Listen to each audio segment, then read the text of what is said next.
Yeah, and as I've said plenty of times, the important thing here when you've got a successful group of players together is actually keeping them together. We're very confident, and these two guys are highlights of that we've got a very good age range here at the club.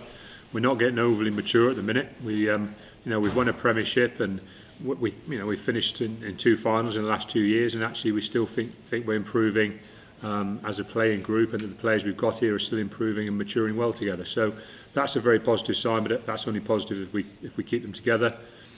This is another indication that we're capable of doing that, and at the same time I know both players and ourselves as a club are wanting more and expecting more from these two guys going forward. So very positive news all round. Again, one of those very simple decisions for us as a club, and hopefully it was a very simple decision for the lads as well. You talk about retention often being more important than recruitment sometimes, so keeping what is now a large group of the squad from this season going into next year and beyond is key. That's right. There's always a matter of balance. You can't afford to kind of rest on your laurels too much and expect just the same group of players, as I say, without that maturity happening or without that experience level developing for us to move forward. So we are always looking to tinker a little bit with the squad as guys come off contract, and sometimes that does give you a little bit of flexibility in the opposition. And I've said before, I'm very keen to bring in people with outside experience from the Premiership or from this country, because I think that does help, particularly our young players, improve as more rounded players and more rounded people. So we're always looking for those opportunities as well. But at the moment, we've got a strong group of players who are based here. We've got a very strong group of academy players who are expecting a lot from over the next 2 or 3 seasons, and we're also aware that we probably need to keep a little bit of room for those guys to mature into as well. So overall, I'm very confident with the group of players we've got.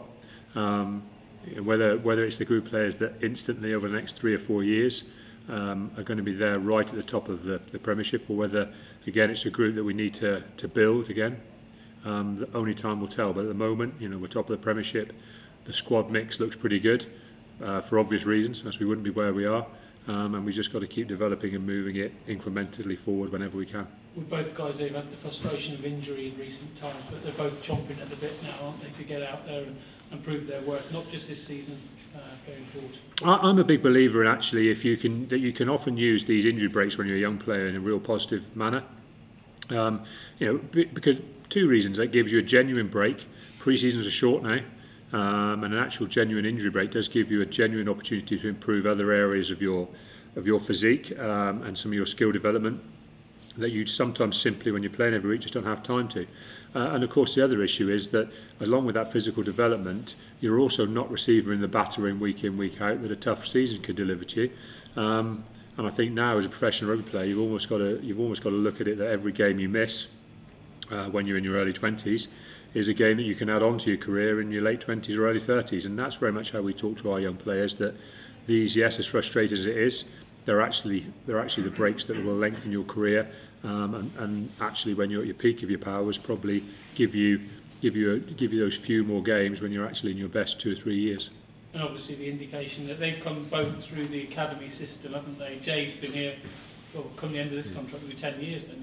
He's been here longer than a lot of people know. That's right, and I think again it's very important for all kinds of reasons to keep your homegrown players.